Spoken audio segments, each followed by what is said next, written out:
안녕하세요. 오늘은 훈련사가 되기 위해서 갖춰야 할 능력을 알아보도록 하겠습니다. 오늘 이 영상을 보고 나에게 부족한 능력은 무엇인지, 그 능력을 갖추기 위해서 어떤 노력을 해야 하는지 잘 정리해 보시는 기회가 되셨으면 합니다.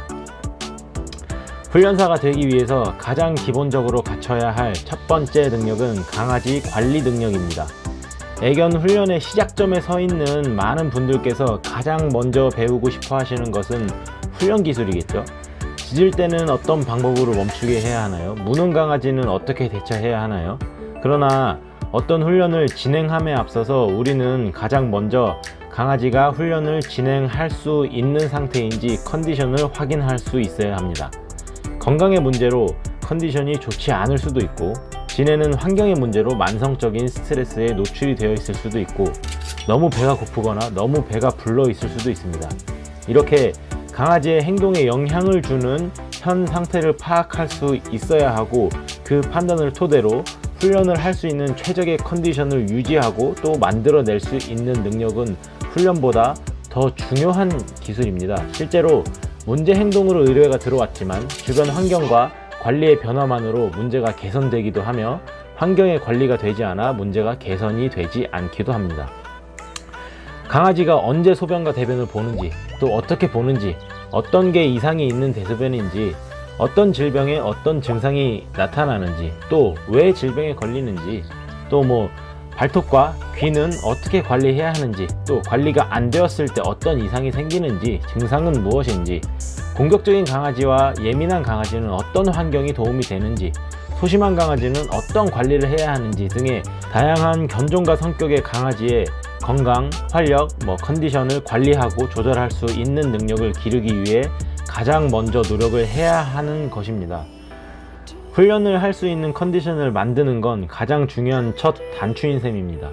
첫 단추가 잘못 끼워지면 앞으로 모든 단추들은 잘못 끼워지게 되겠죠.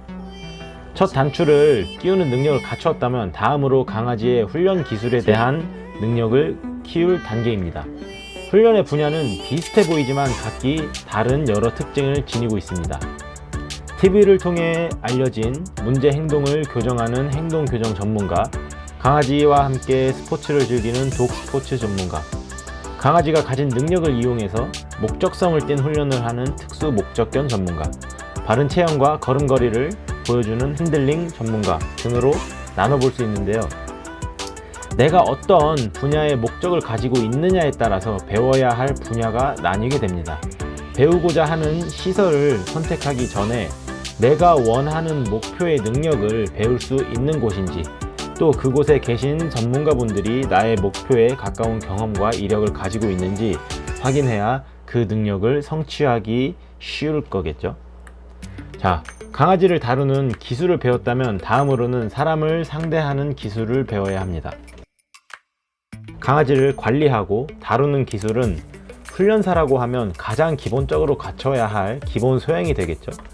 기본을 갖추었다면 이제는 강아지를 반려하고 있는 보호자를 설득하고 이해시키는 능력을 키워야 합니다.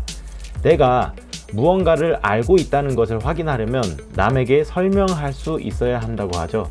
머리로는 알고 있지만 말로써 풀어내지 못하고 상대를 설득하지 못한다고 하면 그것은 진정 알 수 있다고 할 수 없는 지식이라고요.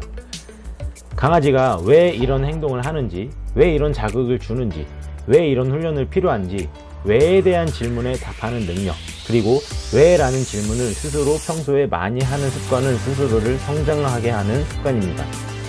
잘못된 생각을 가진 보호자에게 그것은 틀렸고 이것은 맞습니다 라는 내용을 어떻게 하면 조금 더 부드럽고 기분이 나쁘지 않게 전달하고 보호자의 생각을 변화시킬 수 있을까에 대한 깊은 고민은 가장 어려운 난이도에 속하는 대화법이기도 합니다. 저는 훈련사들에게 바른 생활과 태도를 강조 혹은 강요하곤 합니다. 훈련을 할 때 긴 바지와 운동화를 신고 자세를 갖추라고 말이죠. 훈련을 하지 않을 때는 자기 개발에 대해서 고민하고 여러 분야의 독서를 권하기도 하고요. 내용을 전달하는 사람, 나아가 내용을 가르치는 사람은 인간적인 매력이 있어야 하고 본받을 만한 인격적인 자질을 가지고 있어야 그 전달이 효과적이게 되는 것이니까요.